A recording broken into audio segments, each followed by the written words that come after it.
Assalamualaikum warahmatullahi wabarakatuh. Alhamdulillah, alhamdulillah wahda, wa nusalli wa nusallim ala man la nabiyya ba'da. Subhanaka la ilma lana illa ma 'allamtana innaka antal 'alimul hakim. La haula wa la quwwata illa billahil 'aliyyil 'azim. Rabbi yassir wa la tu'assir, Rabbi yassir bi khair.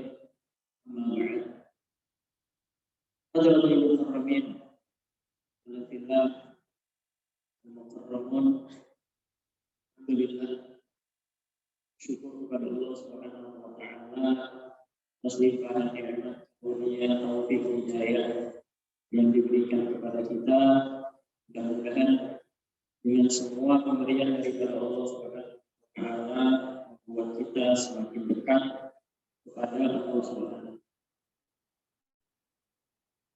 Hadratul mukarramin, alhamdulillah, melanjutkan pembahasan kita berkenaan dengan niat, masih berkaitan dengan niat. Nah, sebelumnya terakhir yang hadda dari Abdullah bin Amr bin As, beliau mengingatkan kita bahwasanya daripada suatu amalan kebaikan itu bisa mencakup di dalamnya beberapa niat yang banyak. Contohnya kalau seandainya membaca Al-Quran, niatnya untuk mengeluarkan ilmu-ilmu yang terkandung di dalamnya. Kita niatkan juga untuk munajat kepada Allah Subhanahu wa taala, dan juga niat untuk memberikan bacaan kita, untuk memperdengarkan bacaan kita kepada orang lain agar orang lain juga mendapatkan kebaikan daripada bacaan kita. Itu daripada 3 niat kita mendapatkan 3 pahala. Padahal perbuatannya satu. Bacaannya satu, kita baca Quran, tapi karena niatnya 3, kita mendapatkan 3 pahala. Maka kemarin kita jelaskan, setiap amalan-amalan kebaikan yang kita lakukan, hendaknya kita cari dulu niat. Maka dari awal yang kita sudah ingatkan, untuk kita tafakur,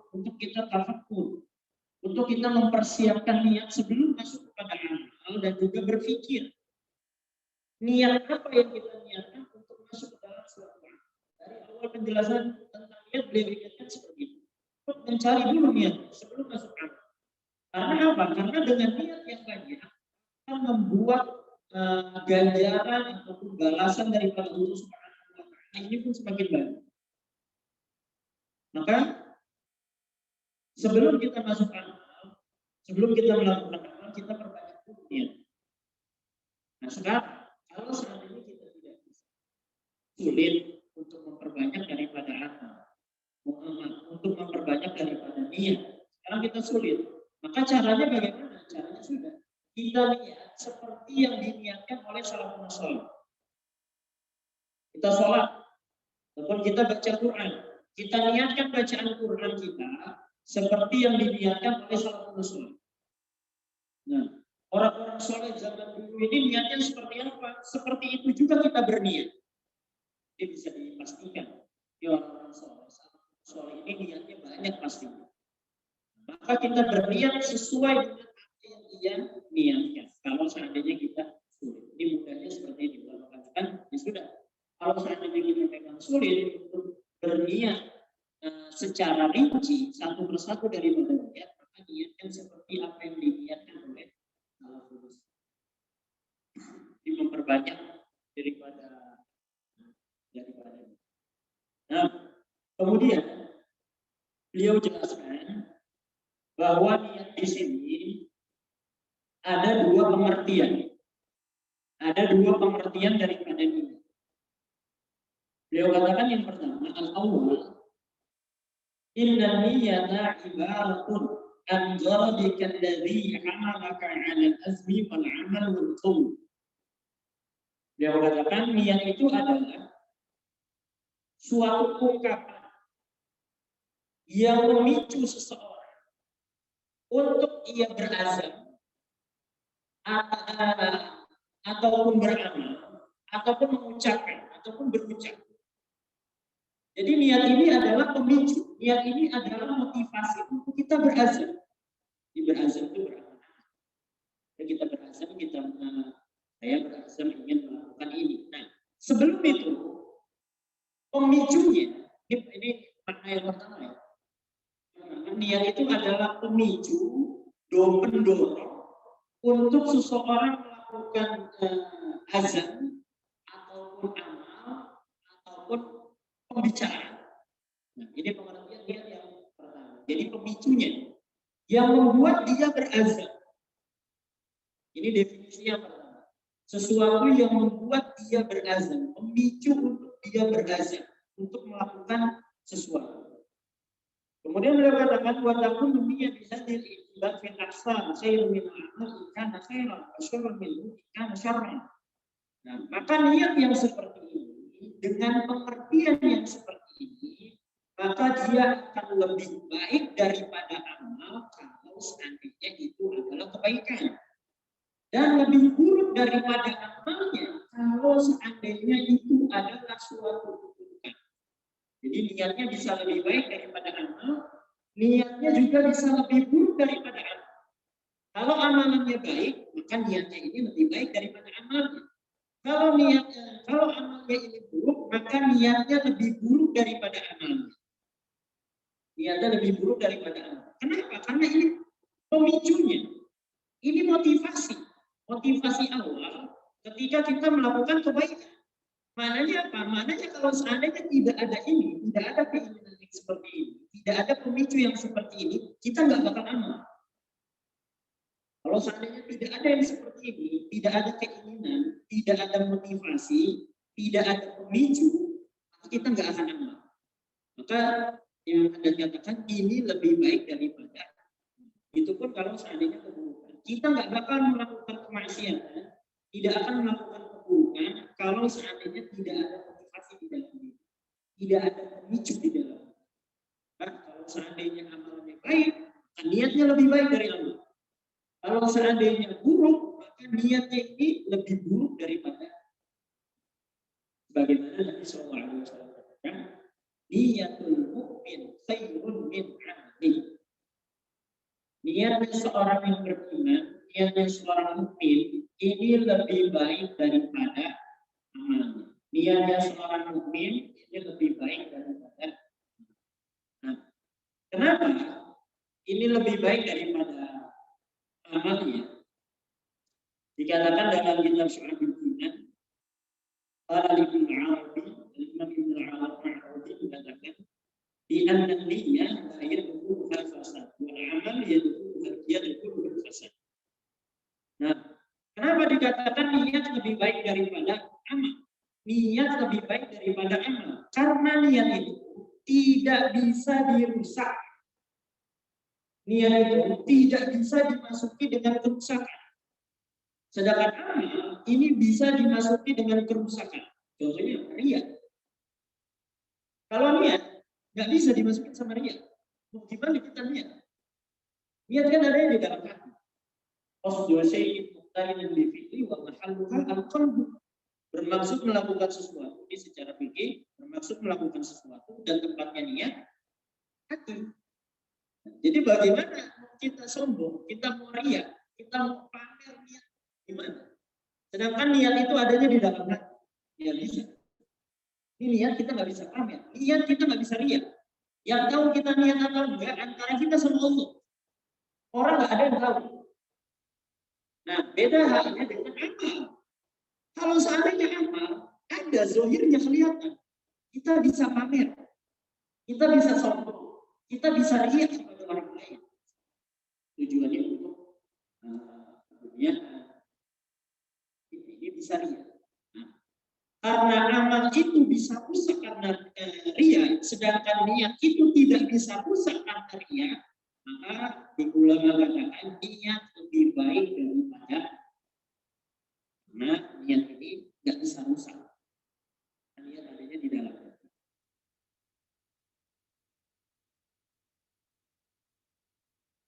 Nah, kemudian dikatakan juga oleh Al-Imam Abu Sa'ad rahimahullah ta'ala, dia katakan an-niyatu dunal amal qad yakunu ta'atan.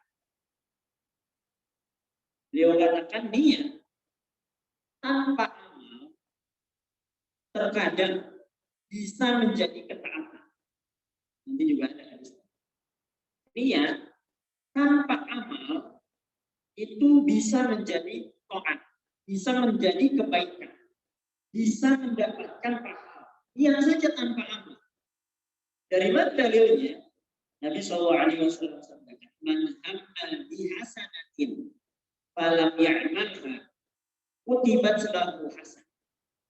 Barang siapa seseorang yang dia berniat, dia berazam, dia berniat falam ya'malha, akan tetapi dia tidak melakukan amalnya. Ya udah niat nih bagus, niatnya bagus. Saya ingin melakukan kebaikan ini, tapi dia nggak amalkan. Kutibat lahu hasan. Allah tetap menulis untuk dirinya satu kebaikan. Padahal nggak amal. Dia nggak berbuat kebaikan, dia nggak melakukan amal kebaikan, tapi karena niat yang baik, maka itu menjadi hasanah. Maka itu menjadi kebaikan. Nah, sebagaimana dalam hadis yang lainnya dikatakan, man anna firashahu wa huwa yanwi an yaquma yusalli min al-lail fa ghalabathu 'ilmuhu hatta yusbiha kutiba lahu ma nawa. Barang siapa yang mendatangi tempat tidurnya, barang siapa yang ia sebelum tidur, ia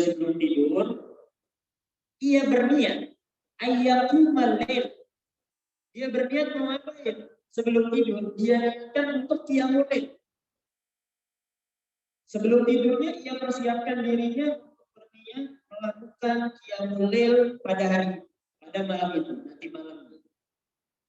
Akan tetapi, faghalabathu 'ilmu. Ternyata matanya ini nggak bangun. Ternyata dia ini kebablasan. Nggak bisa qiyamul lail. Niat awalnya qiyamul lail. Dia pengen bangun malam, pengen tahajud, ingin banyak berzikir kepada Allah, kemudian sama Allah. Ini niatnya. Tapi ternyata ini matanya nggak mendukung. Seperti itu. Dia ghalabathu 'ilmu. Ini matanya nggak mendukung. Akhirnya kebablasan nggak bangun. Maka hatta yusbiha, sampai masuk ke pagi hari.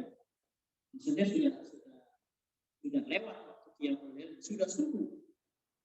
Masuk waktu subuh, nggak bisa qiyamul lail. Nah, maka Nabi kata, kutiba lahu mana. Maka Allah akan catat sesuai apa yang ia niatkan. Sesuai dengan apa yang ia niatkan. Nah, ya walaupun dia nggak amal, tetap pahala qiyamul lailnya dia dapat. Padahal nggak amal.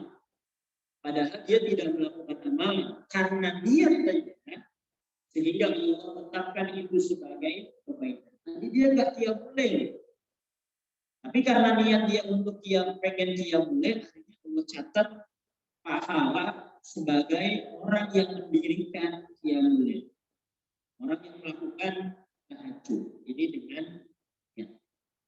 Nah, jadi niat tanpa amal, ini kita lagi pembahasan niatul mukmin khairun min amalin. Niatnya seorang mukmin ini lebih baik daripada amal, dengan beberapa alasan tadi. Karena yang pertama tadi, niat itu nggak bisa dirusak sama ria. Amal bisa rusak sama ria. Kemudian niat tanpa amal itu bisa menjadi kebaikan. Di sebaliknya, wal amal duna niat la yakunu ta'ah. Tapi sebaliknya, kalau seandainya amal tanpa adanya niat tidak akan pernah menjadi taat, tidak akan pernah menjadi kebaikan. Kita sholat, jamaah, kita subuh jamaah, kemudian kita nggak niat. Ngapain seperti itu? Pengen gerakin tangan aja, pengen rukuk aja, pengen sujud saja, dapat pahala. Ini sholat, tapi nggak niat, bisa dapat pahala. Nah, padahal itu amal. Ini puasa. Ini harusnya kita niat. sebelum subuh, sebelum masuknya waktu subuh. Harusnya kita niat. Ternyata kita lupa. Jadi kita nggak niat. Kita lupa hari itu kita nggak niat. Nah, kemudian melakukan puasa, apakah itu dianggap puasa? Karena apa? Karena nggak ada niatnya. Nah, jadi yang membedakan antara amalan atau bukan daripada amalan ini adalah niat. Kalau seandainya tidak ada niat, maka tidak ada. Jadi amal tanpa niat tidak akan pernah menjadi kebaikan. Tapi kalau seandainya niat tanpa amal bisa menjadi kebaikan. Bisa menjadi kebaikan. Amal tanpa niat tidak akan pernah menjadi kebaikan. Nah, wa amalul munafik dalam hadis yang lainnya, wa amalul munafik khairun min niyyati. Dan amalnya orang munafik ini lebih baik daripada niatnya. Kalau mukmin, niatnya lebih baik dari amal. Kalau orang munafik, amalnya yang lebih baik daripada niat. Karena amalnya bagus, sholat, puasa, sedekah, zikir, kebaikan yang lainnya, tapi niatnya rusak. Tapi niatnya rusak, niatnya apa? Ria. Niatnya apa? Pengingkaran di dalam hati ini. Karena dia pengen ikut-ikut aja biar dianggap Islam seperti orang-orang munafik zaman dahulu, zaman Rasulullah. Ya memang dia sholat, ikut sholat, tapi dalam hatinya mengingkari Rasulullah. Hanya bagus, sholat. Tapi karena niatnya rusak, maka itu menjadi buruk. Munafik, amalnya lebih baik daripada niat. Mukmin, niatnya lebih baik daripada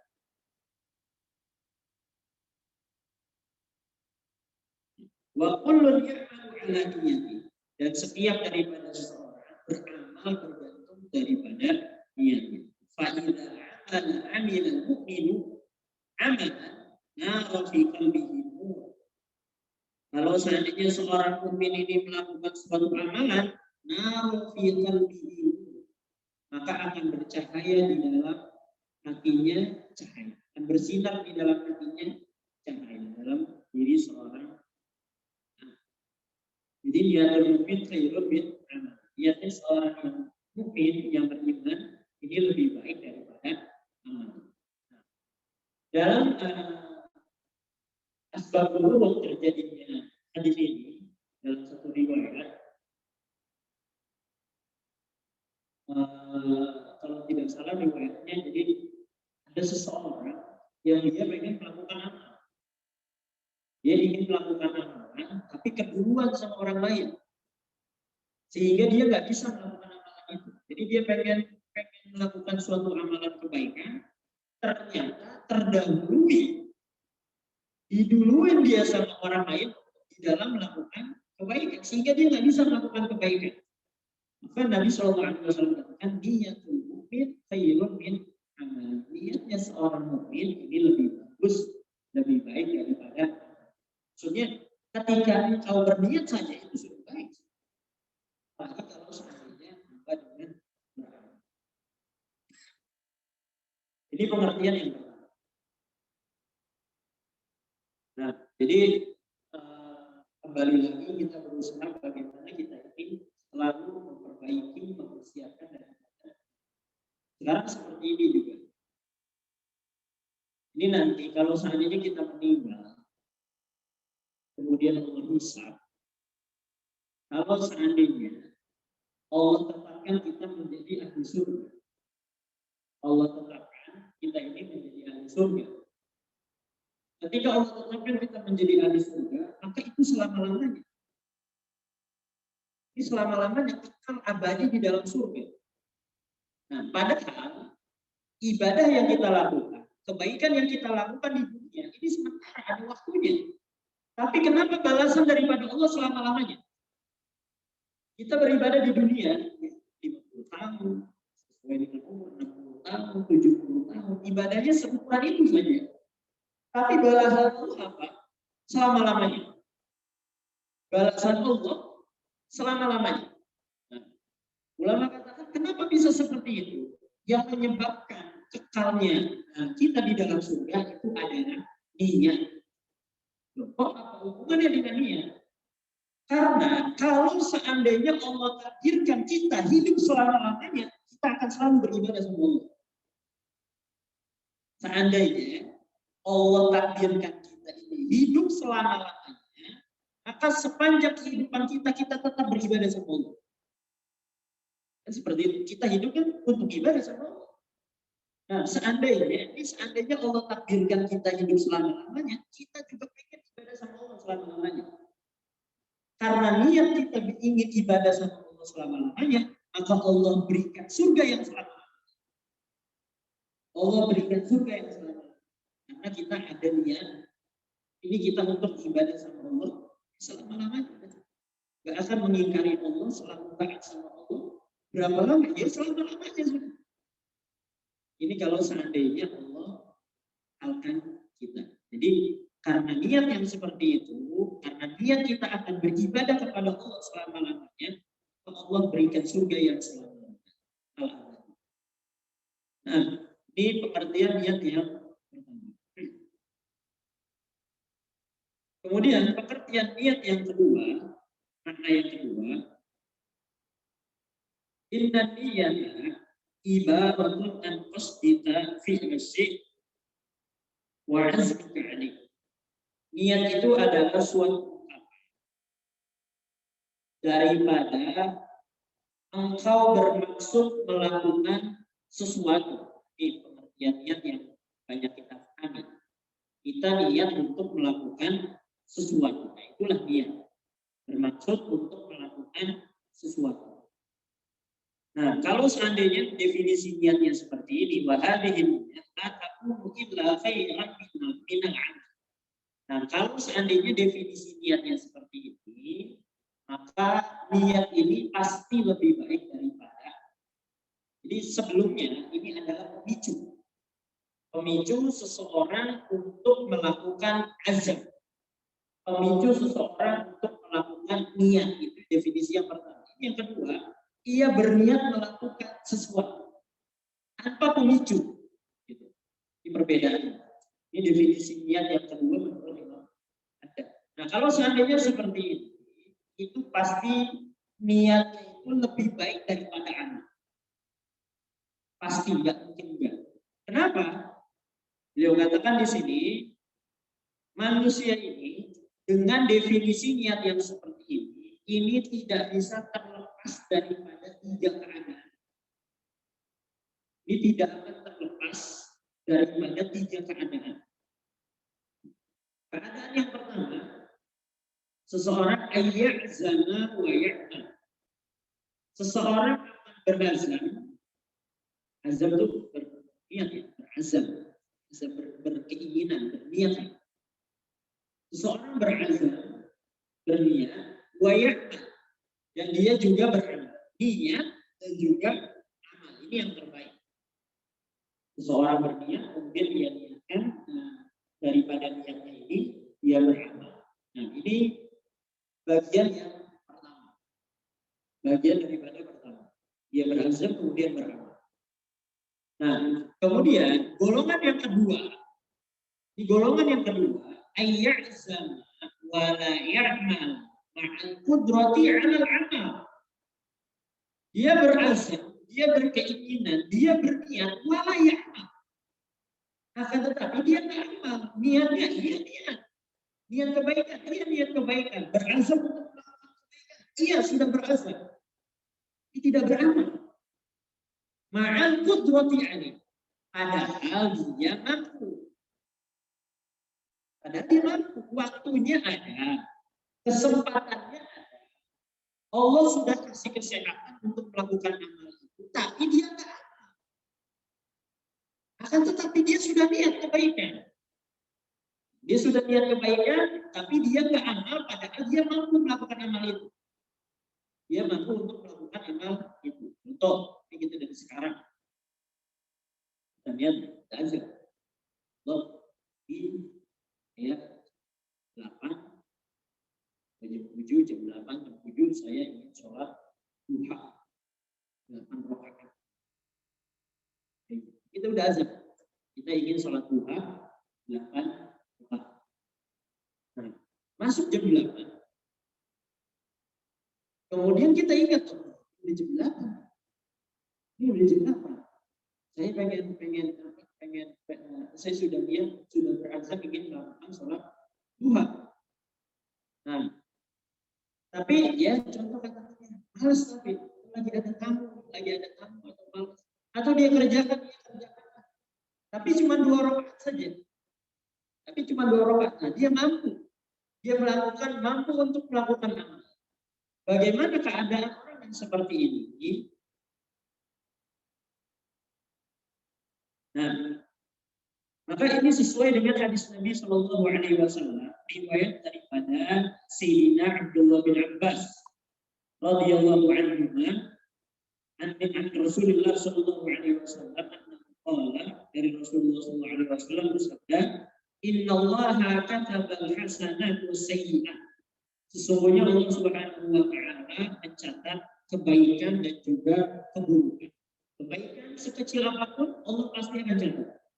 Keburukan sekecil apapun pasti juga Allah Subhanahu wa Ta'ala catat.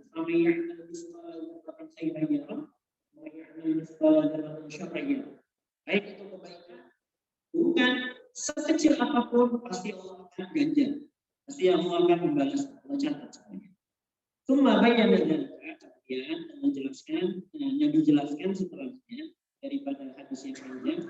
Diqaulihi, dengan perkataan beliau, faman hamma bi hasanatin falam ya'malha kataballahu 'indahu hasanatan kamilah.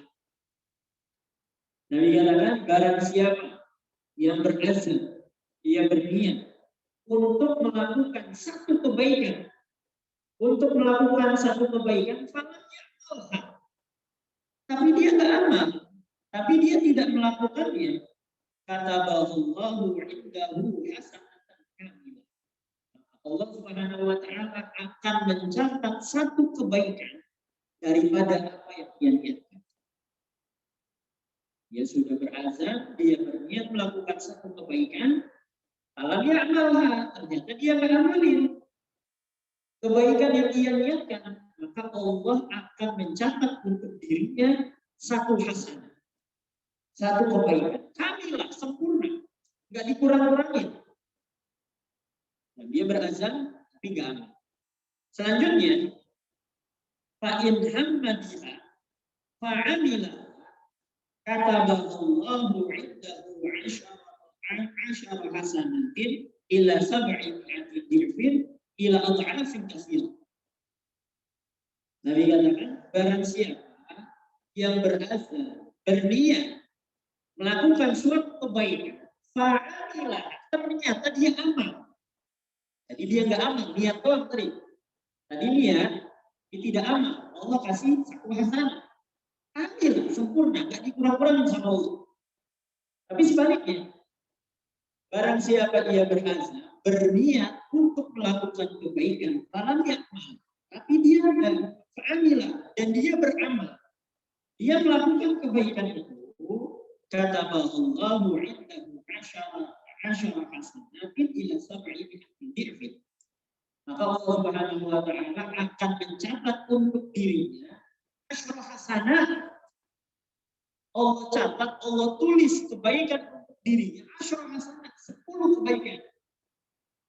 Kalau nggak amal 1.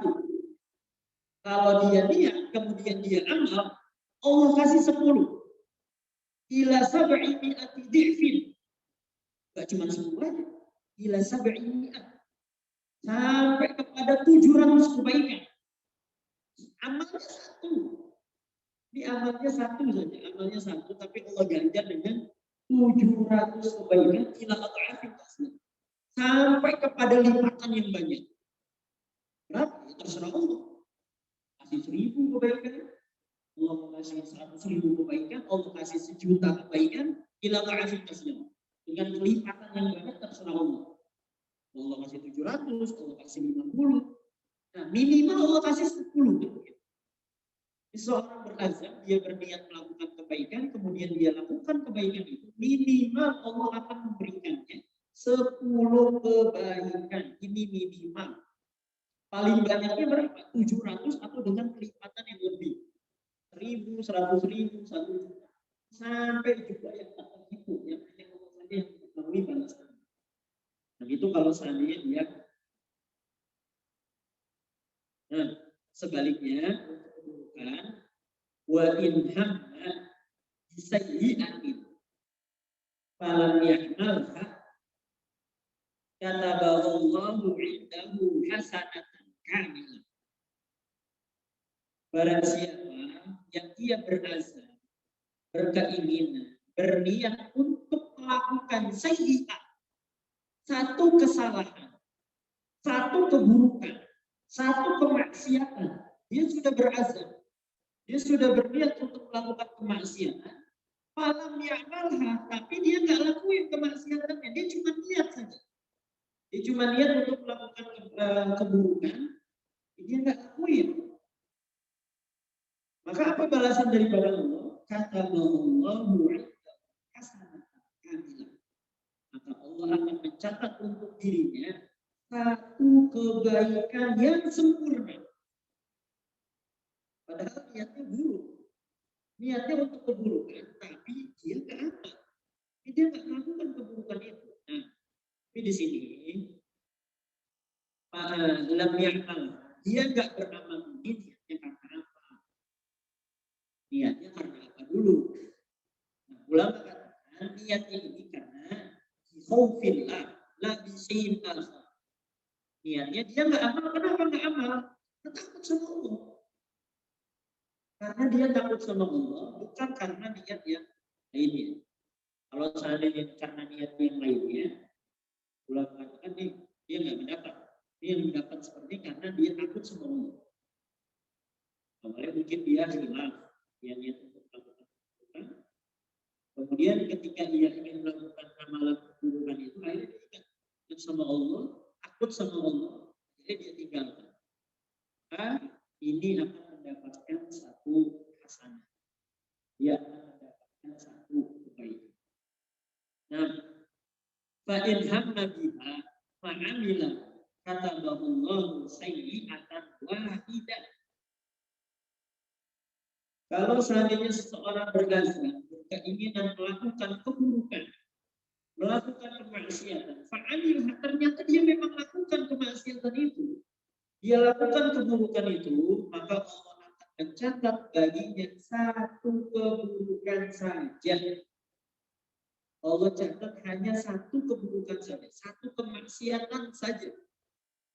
Ini mana tadinya niat nggak amal, niat kebaikan tapi nggak amal, satu kebaikan. Niat kebaikan, kemudian dia amal, minimal dapat 10 kebaikan. Paling banyaknya 700 atau dengan kelipatan yang lebih. Kemudian yang ketiga, dia niat keburukan, tapi dia tidak melakukannya, Allah tetap kasih satu kebaikan. Yang ketiga, Allah tidak seseorang berniat keburukan, tapi dia mengerjakannya, Allah hanya mengasih, yang hanya memberikan satu keburukan. Satu keburukan. Jadi peluangnya bagaimana? Peluangnya 3:1. Peluang untuk mendapatkan kebaikan ini 3. Peluang kita mendapatkan keburukan 1 aja. Karena ini jangan sampai Allah sudah baik luar biasa. Nanti kita dapat pahala. Kita dari awal Imam Haddad ingatkan betul-betul, siapkan, pikirkan tentang niat yang baik ini. Bukti kalau seandainya tidak berniat dengan hal-hal yang baik. Dan niatnya, karena yang walaupun nggak amal, tetap Allah akan memberikan satu kebaikan. Hasanatan kamilah. Hasanah, suatu hasanah yang sempurna daripada Allah. Nah, jadi ini keadaan yang kedua. Yang pertama dia berazam, dia berniat dan beramal. Bagian yang kedua, orang yang kedua dia berniat, tapi dia tidak mengamalkan, padahal dia mampu, padahal dia bisa untuk melakukan amalan itu, tetap mendapatkan kebaikan. Nah, bagian yang ketiga, ayyazama ala fi'li amrin la yastaqimu fi'la. Dia berazam, dia berniat pada suatu amalan yang dia memang nggak mungkin mungkin melakukannya pada satu amalan yang dia nggak bisa melakukannya. Jadi dia mungkin melakukannya, dia nggak aman. Nah, sekarang dia sama, tetap dia tidak melakukannya. Dia tidak melakukan amalan, karena apa? Karena memang dia nggak mampu melakukannya. Bagian yang kedua, tadi mampu melakukannya. Bagian yang ketiga ini, dia tidak melakukannya, karena memang nggak mampu. Tapi azamnya kebaikan, azam niat untuk kebaikan ada. Niat untuk kebaikan ada. Nah, contohnya seperti apa? Seperti di sini yang kita katakan fayasiru yaqulu law istata'tu amiltu. Seandainya dibilang, kalau seandainya saya bisa, saya mampu, saya bakal ngerjain itu seperti itu. Belum. Nah, kalau seandainya saya mampu, saya bisa, saya pasti bakal ngerjain. Seperti ungkapan seperti itu. Nah, maka ini bagian terhadap sesuatu yang ia niatkan, maka ia akan mendapatkan pahalanya. Sesuai dengan apa yang ia niatkan, maka ia akan mendapatkan pahala. Contohnya apa? Contohnya daripada hadis Nabi Shallallahu Alaihi Wasallam. Nabi katakan, an-nasu arba'ah. Manusia itu ada 4 jenis. Nabi katakan manusia itu ada 4 jenis. Rajulun atahu Allahu ilman wa malan wa huwa ya'malu fi malihi bi ilmin. Manusia yang pertama, tadi Nabi katakan manusia ada 4. Yang pertama, seseorang yang Allah Subhanahu wa taala memberikan kepada dirinya ilmu dan juga harta. Ada seseorang yang Allah kasih ilmu, Allah kasih harta. Bahwa yang kemudian dia amalkan terhadap hartanya ini dengan ilmunya. Allah kasih ilmu, Allah kasih harta, maka dia pergunakan hartanya sesuai dengan ilmunya. Maksudnya apa ya? Dia sedekahin karena dia tahu ilmunya, dia tahu pahala daripada sedekah, dia sedekahkan hartanya. Yang pertama. Nah, ini pasti mendapatkan kebaikan. Ini udah jelas. Dia punya harta, dia sedekahkan kepada orang lain, pasti dia mendapatkan kebaikan. Fayaqulu akan tetapi ada di orang lain. Ada orang lain, dia mengatakan, lau atani Allahu misla ma atahu amiltu misla amal. Orang yang lain yang dia mungkin orang miskin, dia nggak punya harta, dia ngomong, dia berazam dalam hati, ya Allah, kalau seandainya saya ini diberikan harta, saya diberikan ilmu seperti apa yang Engkau berikan kepada dirinya, maka aku akan beramal seperti yang dia amalkan. Contoh nih, ada orang kaya, dia berilmu, dia memiliki harta, dengan hartanya disedekah, dia bagi-bagi orang lain. Dia bersedekah dengan hartanya, kemudian ada orang lain nggak memiliki harta yang sebanyak itu, nggak memiliki kemampuan untuk bersedekah seperti itu. Apa yang ia punya, niat saja. Ya Allah, kalau seandainya Engkau memberikan kepada saya ini harta seperti apa yang Engkau berikan kepada dirinya, maka aku akan beramal seperti apa yang dia lakukan. Sebagaimana dia bersedekah, saya juga bersedekah. Ini cuma niat, hartanya nggak ada. Layastati. Dia nggak mampu untuk amal. Kenapa? Ya memang miskin, nggak mampu dia. Nggak mampu untuk melakukan amal. Yang dia punya apa? Niat yang baik itu saja. Niat yang baik semua. Nah, maka apa kata Nabi? Fahuma bil ajri sawa. Luar biasa. Fahuma bil ajri sawa. Maka dua orang ini mendapatkan pahala yang sama. Ini orang sedekah dengan harta, luar biasa, banyak pahala. Ada orang nggak punya harta, cuma niat saja dia akan beramal. Kalau seandainya Allah memberikan sesuatu seperti apa yang dia berikan, maka dia mendapatkan pahala. Nggak punya apa-apa, tapi tapi bisa mendapatkan pahala sedekah yang luar biasa.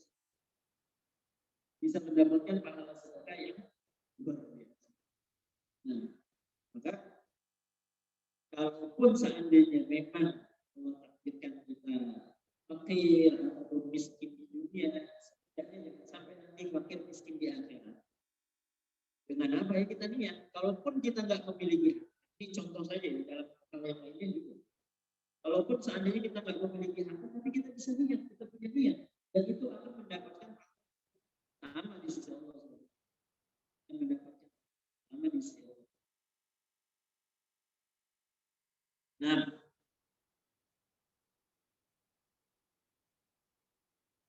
apakah sama persis ya?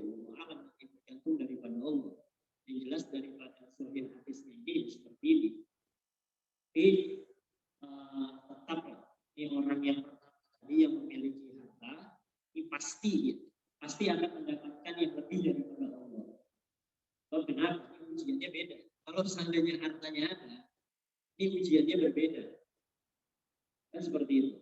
Sebagaimana Sayyidina Umar bin Abdul Aziz. Itu ada Sayyidina Malik bin Dinar. Sayyidina Malik bin Dinar ini zuhud luar biasa. Hidupnya zuhud luar biasa. Sehingga orang-orang menganggapnya ini sebagai ulama yang zuhud pada zaman. Orang yang paling zuhud pada zaman ini adalah Imam Malik bin Dinar. Rahimahullah ta'ala. Kemudian ketika ada seseorang mengatakan, wahai Malik bin Dinar, ini adalah orang yang paling zuhud. Maka beliau katakan, demi Allah, sesungguhnya aku ini bukan orang yang paling zuhud. Yang paling zuhud itu adalah Umar bin Abdul Aziz. Khalifah Umar bin Abdul Aziz. Itu dia yang paling zuhud, bukan saya. Kenapa? Karena kalau seandainya saya zuhud. Karena memang saya nggak punya apa-apa.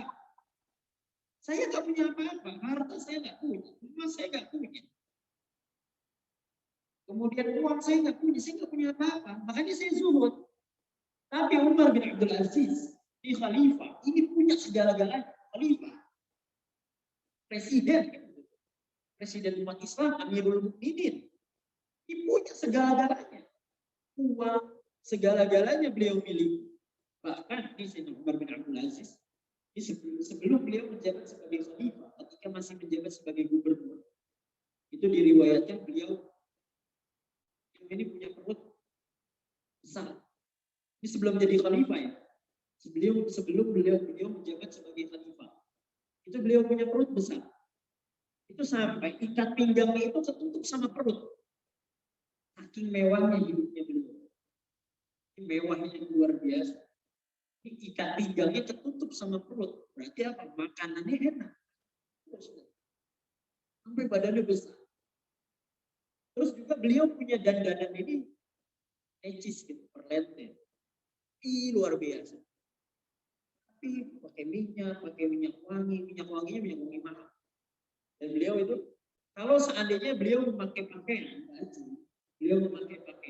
itu kalau seandainya pakaiannya sudah dilihat sama manusia, itu dia ganti. Dia nggak mau pakai lagi, dia beli lagi yang baru. Mananya apa? Sehari ganti, kan begitu. Sehari ganti, dan yang udah dipakai, nggak pernah dipakai lagi. Yang udah dipakai, nggak bakal dipakai lagi. Terus yang nomor sebelum beliau menjabat sebagai wah luar biasa hidupnya. Sehari ganti pakaiannya coba. Seperti itu. Makanya sebanyak apa pakaian di lemari itu? Jadi setahun menyiapkan 360 pakaian. Dan di lemarinya 360 pakaian. Sehari ganti. Itu sebelum menjabat sebagai khalifah. Tapi ketika beliau sudah menjabat sebagai khalifah, padahal beliau memiliki segala-galanya, punya segala-galanya. Kalau seandainya pengen hidup mewah, aku bisa, sangat-sangat memungkinkan, sangat-sangat bisa. Tapi beliau tidak untuk memilih ke arah. Beliau mensyukur. Sampai diriwayatkan oleh Fatimah, istri beliau.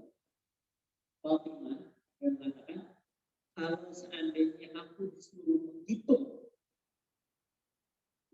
tulang rusuknya Umar bin Abdul Aziz, tulang rusuknya khalifah, niscaya saya akan mampu. Maknanya terus hidupnya. Ketika Ketika menjabat sebagai khalifah ngurus sampai tulang rusuknya bisa dihitung, kelihatan. Tulang rusuknya kelihatan. Padahal sebelumnya ini perutnya ini besar sampai ikat pinggang tertutup. Tapi ketika menjadi khalifah, tulang rusuknya bisa dihitung, bisa kelihatan. Nah, kemudian juga pernah ketika sholat Jumat, ini kebiasaan pada saat itu memang yang namanya khalifah itu yang memimpin sholat, dia menjadi khatib Jumat seperti itu. Pimpinan itu harusnya seperti itu. Pimpinan itu yang lebih berhak untuk menjadi imam. Maka ketika sholat Jumat, maka nunggu di khalifah nggak datang. Ditunggu nggak datang dan jamaah nggak bisa bubar. Karena yang memang bertugas sebagai imam dan khatib, ya khalifah nggak boleh diganti. Kemudian ditunggu sampai waktu yang lama. Kira-kira sampai jam 2 atau sampai setengah 3 ditunggu. Belum sholat Jumat, belum. Ditunggu, akhirnya datang khalifah. Khalifah datang, akhirnya beliau khutbah, dan sholat Jumat, setelahnya baru ditanya. Ya Amirul Mukminin, ini ada apa? Kita sholat Jumat telat ini, baru jam 2 kita baru sholat Jumat. Nah, tapi ini luar biasanya juga nih rakyat daripada beliau setia. Tungguin tuh, yang walaupun telat, ini khalifahnya, yang walaupun khatibnya itu telat, ditungguin sama rakyatnya. Nah, kemudian Sayyidina Umar bin Abdul Aziz katakan, ketika tadi pagi ini saya baru mencuci baju. Kemudian ketika masuk waktu zuhur, ini baju saya belum kering. Nah, kemudian saya tunggu dulu.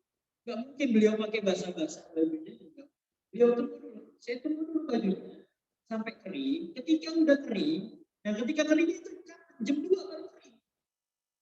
Nah, karena sudah kering baru saya pakai, saya gunakan ke masjid. Nah, maksudnya apa? Baju yang beliau pakai ya itu aja udah. Satu itu aja. Gak ada yang lain. Satu itu aja yang beliau pakai.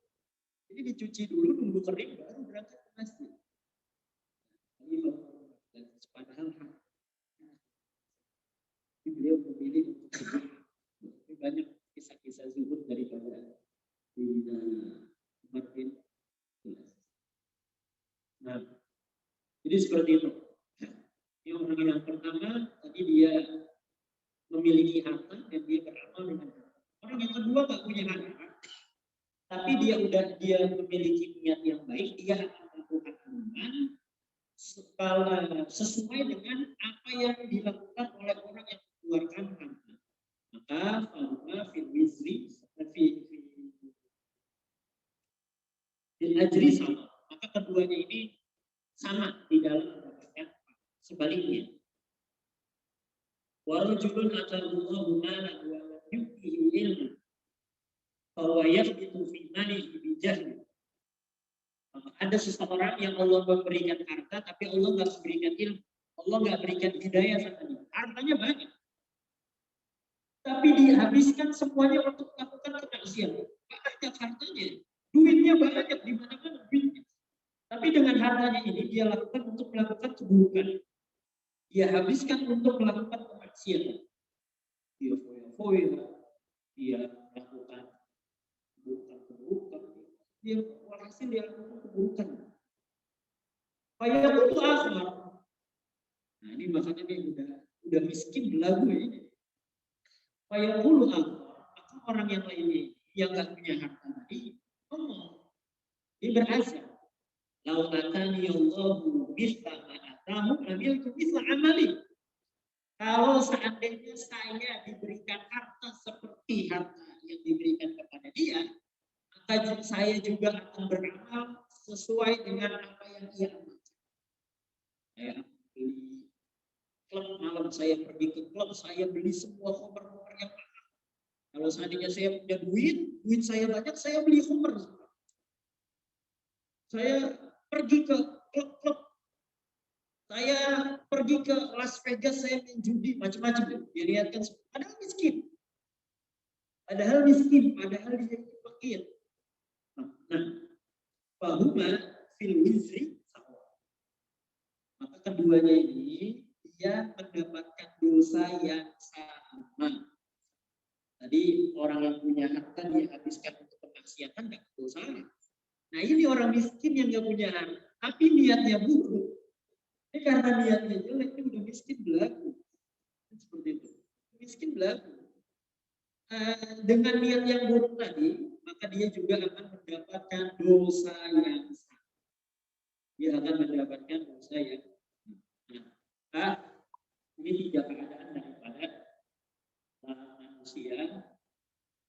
Dan sesuai dengan hadis yang sebelumnya, di peluang untuk kita mendapatkan kebaikan tadi ada 3 peluang. Ini yang keburukannya cuma satu saja.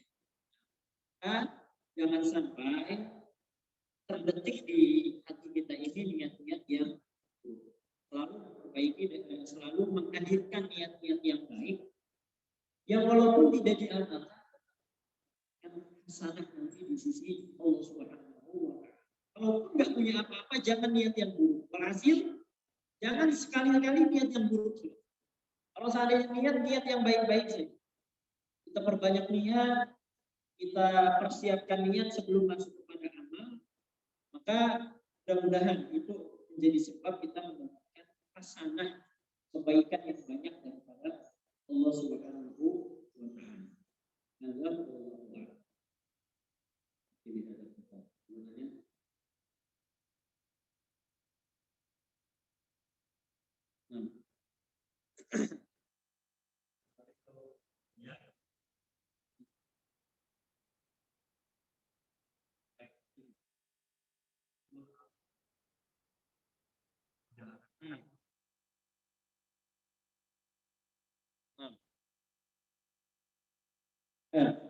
Tadi sepertinya kita memperbanyaknya. Semakin kita memperbanyaknya, kita semakin banyak.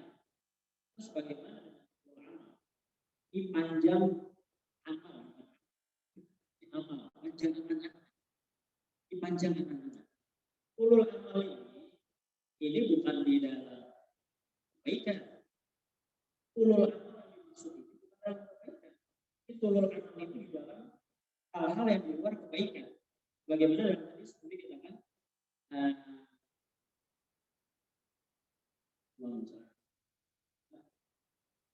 di panjang amal itu jundun min junudi iblis.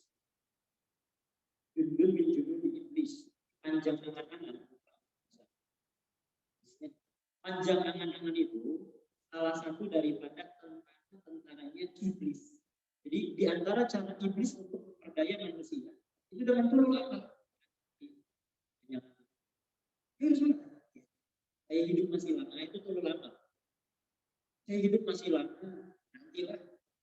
Saya masih muda, usia juga baru 30, baru 40. Banyak orang yang usianya sudah 60. Saya masih sehat, banyak orang yang sakit. Dia gampang nanti. Ketika saya mau meninggal, tinggal mengucap la ilaha illallah masuk surga. Begitu. Seandainya Allah berakan meninggal. Kalau enggak, nah saya tulul amal di sini bukan berarti di dalam kebaikan.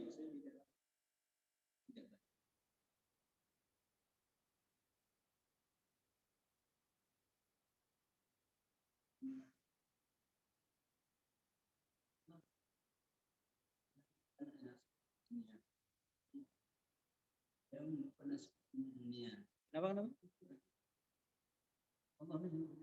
Ya.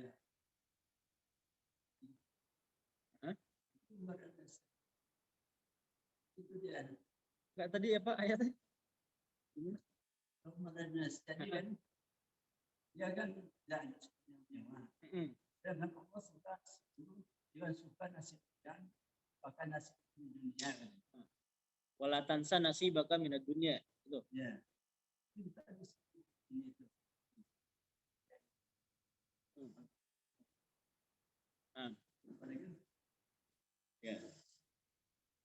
Ya.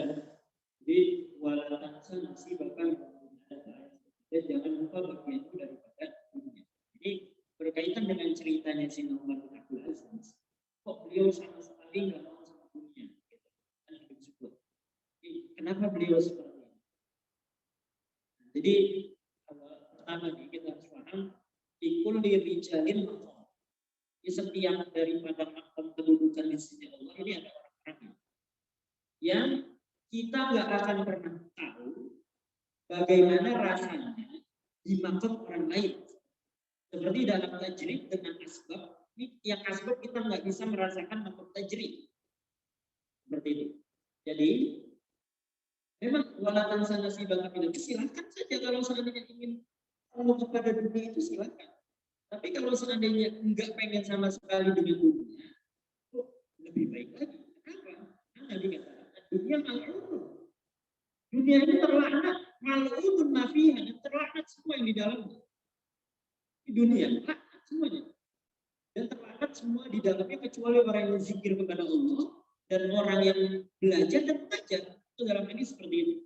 Dalam riwayat yang lainnya, ketika Allah menciptakan dunia, Allah ciptakan dunia, sejak saat itu Allah nggak pernah melihat dunia lagi. Allah nggak pernah memandang dunia lagi. Nggak pernah mengarahkan pandangannya terhadap dunia. Dalam hadis yang lainnya, hadis qudsi, "Laukana fid dunya tazimu 'indallah janaha ba'udah, masaqallahu kafiran syarbat aman." Kalau seandainya Allah Subhanahu wa taala, kalau seandainya dunia ini berharga di sisi Allah, memiliki nilai di sisi Allah, janaha ba'udah. Satu sayap nyamuk saja, sekecil apa juga. Satu sayap nyamuk, nemu juga nggak pernah kita sayap nyamuk. Ketemu sayap nyamuk juga belum pernah sekecil itu. Kalau saat ini memiliki arti saja, berharga di sisi Allah, satu sayap nyamuk saja. Masa Allah kafir syarbat. Allah nggak akan memberikan orang kafir yang walaupun seteguk air. Air aja nggak bakal Allah kasih. Kalau dunia berharga, kalau dunia berharga, jangankan semua seteguk air Allah nggak kasih. Karena dunia nggak berharga. Baru Allah kasih semua ini ambil sebanyak-banyak. Nah, baiknya seperti itu. Kalau seandainya kita bisa untuk zuhud dari dunia, Rasulullah seperti itu. Gitu. Rasulullah ini hidupnya seperti itu. Allahumma hnini miskinan wa amitni miskinan wa dan kumpulkan kami fi suratil masakin. Ya Allah, hidupkan saya dalam keadaan miskin, matikan saya dalam keadaan miskin, dan kumpulkan saya nanti di akhirat bersama orang-orang miskin. Ini doa Rasulullah. Kita doa begitu berarti ya. Ya Allah, hidupkan saya dalam hidup miskin, matikan saya miskin. Seperti itu. Rasulullah banyak katanya. Banyak nih. Rasulullah bagian yang banyak dari ghanimah, kalau dapat ghanimah, ini banyak, tapi beliau memilih untuk zuhud. Rasulullah kaya luar biasa, tapi memilih untuk zuhud. Nah, kalau seandainya kita nggak bisa seperti itu, maka ya nggak apa-apa silahkan. Tapi jangan sampai lupakan ya walatan sana sih itu untuk level yang setelah. Yang setelahnya. Kalau misalnya lebih baik seperti Sayyidina Umar bin Abdul Aziz, seperti Rasulullah silahkan. Tapi kalau seandainya nggak bisa, belum bisa juga, ya berusaha turut sedikit-sedikit berusaha. Jadi itu bukan bagian daripada pribadi diri.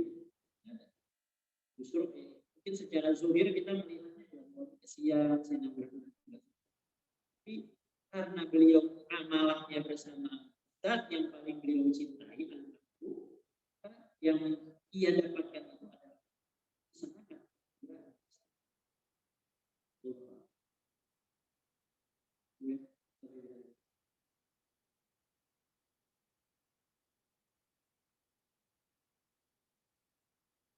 Azhar.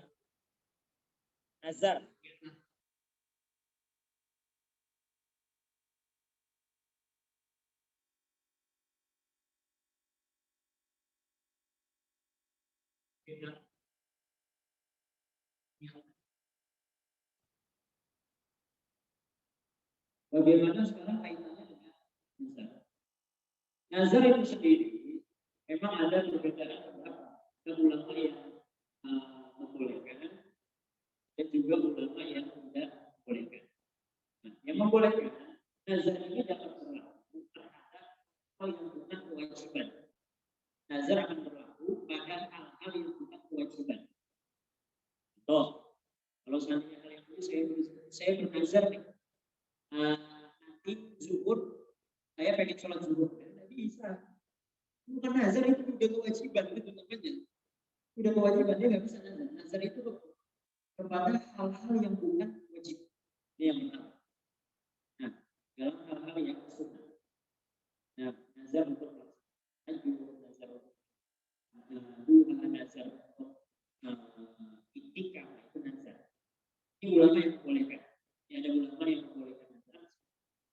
Nah, bahkan ini ulama yang berpendapat seperti ini. Kalau seandainya kita ingin mendapatkan pahala yang lebih, maka nazar. Karena kalau seandainya seseorang bernazar, ini seakan-akan mendapatkan pahala yang wajib. Jadi kalau seandainya kita datang ke masjid, kita niatnya itikaf, kita dapat pahala sunnah. Tapi kalau seandainya sebelum kita masuk masjid, kita nazarkan dulu, kita nazarkan, saya bernazar ingin beritikaf di masjid. Nah, kalau seandainya kita nazarkan, kemudian kita masuk masjid, kita beritikaf, kita mendapatkan pahala wajib lebih banyak. Ini untuk ulama yang berpendapat bolehnya nazar. Ada juga yang berpendapat tidak boleh nazar. Kenapa alasannya? Untuk ibadah harus dikait-kaitkan dulu dengan sesuatu. Kalau seandainya saya seperti ini, maka saya akan melakukan seperti ini. Ini menunjukkan ketidakikhlasan. Sebagian ulama ada yang mengatakan seperti itu. Jadi ada yang membolehkan nazar, ada yang juga tidak membolehkan nazar.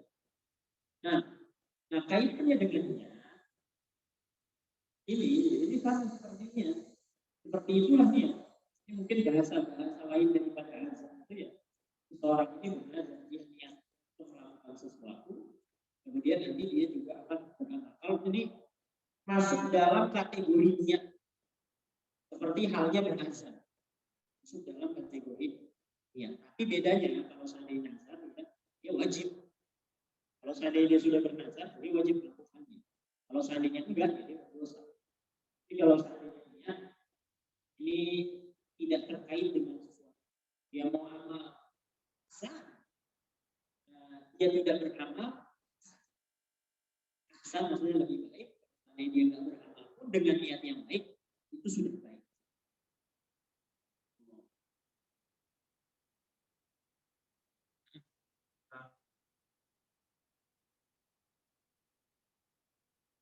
Ya.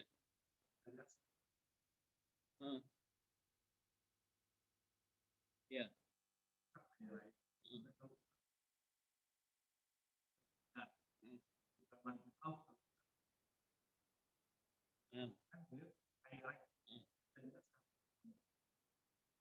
Ya.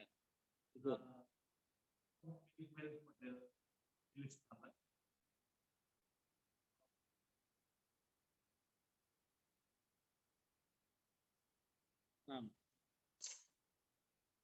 Ini sebagian sahabat bukan katakan ada yang kaya, misalnya Sayyidina Abu Bakar, Sayyidina Utsman, Abdurrahman bin Auf. Ayahnya sih luar biasa. Abdurrahman bin Auf itu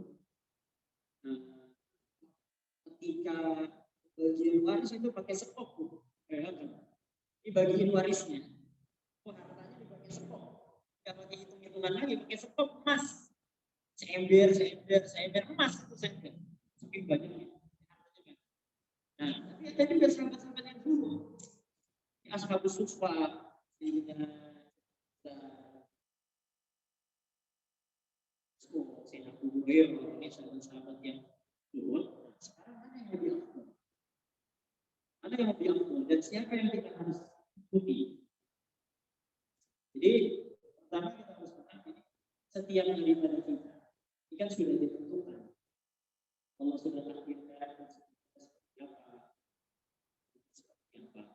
Kalau seandainya memang Allah takdirkan kita ini yang sudah. Tapi kita coba itu orang-orang kaya zaman sekarang. Tapi bisa nggak seperti itu? Seperti itu. Nah, sama juga yang ketika tidak memiliki harta, tapi hartanya sedikit. Contoh sahabat yang tidak memiliki harta. Nah, maka ini rahmat dari Kalau seandainya semua sahabat kaya raya, nggak ada yang miskin. Ini orang-orang miskin zaman sekarang akhirnya kesian. Saya mau contoh siapa dulu. Ini para sahabat semuanya sedekah, dan saya mau sedekah saya nggak bisa. Begitupun sebaliknya, kalau seandainya sahabat semuanya miskin, ini orang kaya mengikut siapa? Mau contoh siapa? Kan seperti itu. Maka daripada itu, ini Rasulullah kan kadang beliau menunjukkan sisi kekayaan beliau. Ada juga riwayat yang menunjukkan sisi kezuhudan beliau. Beliau pernah mengajak Sofwan bin Umayyah.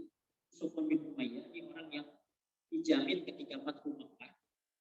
Sofwan bin Umayyah dia punya bapak Umayyah bin Khalaf luar biasa. Sudah sama Sofwan bin Umayyah juga.